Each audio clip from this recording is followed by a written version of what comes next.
It was my first year of university. I had just finished unpacking all of my stuff into my room, and my family had just left.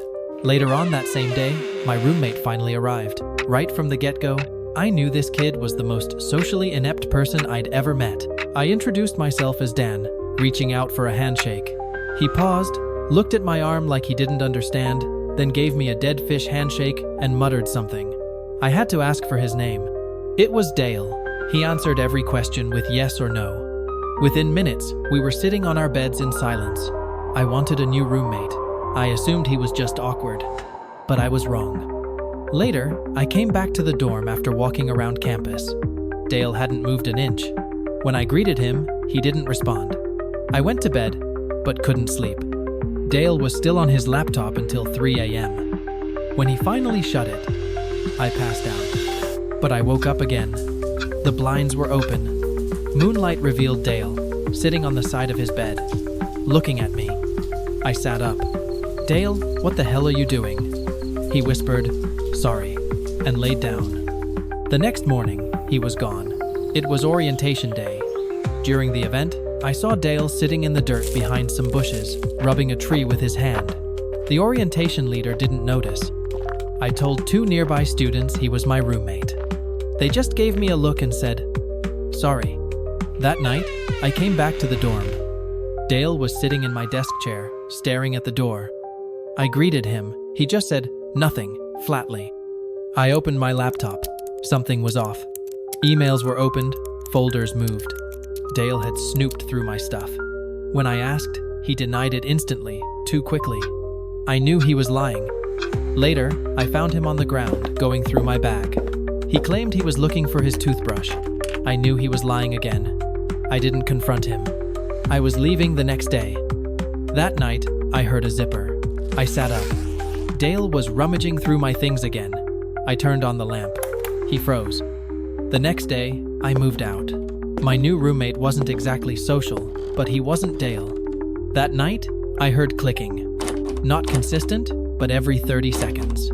I checked the room. Nothing. Then I realized it was coming from the door. I looked through the peephole. Someone stood there, looking down. The doorknob clicked. I called campus police. They arrived fast. I opened the door. It was Dale, in cuffs. I explained everything. I never saw him again. He was expelled or suspended, I didn't care. Years passed, but I still remember the way he looked at me. In my second year, some friends and I were drinking by the lake at the campus nature preserve. It was deep in the woods, a quiet place. We lit a fire, had a few beers, laughed. Then we heard movement. Leaves crunching, branches snapping. We froze. A branch flew into the center of the fire pit, then another hit one of my friends. We ran. When we reached the road near the dorms, we heard footsteps behind us. Back at the dorm, we looked out the window. Someone was pacing at the edge of the woods. Every time a car passed, they hid, then vanished. We laughed it off. But in the morning, we realized how close it came. We never went back after dark. Later that year, I went with my roommate to a shady off-campus frat party. The house was falling apart, but the music was loud. A sweaty guy handed me a tiny bottle and told me it would mess me up. I took it, not wanting to be rude. A few minutes later, I blacked out. I woke up in a dark room, music still playing faintly from beyond the door. I saw furniture, a closet. From the closet, I heard a plastic bag crinkle. I bolted out of there, found my roommate. We left. In the car, I told him I was drugged. He asked if I'd been hurt. I didn't think so. My clothes were fine. Only 10 minutes had passed. But something was in that closet. By sophomore year, I had a single dorm. It was in a secluded wing, perfect for privacy. One night, I heard tapping. Soft. Almost not real. I called out. No answer.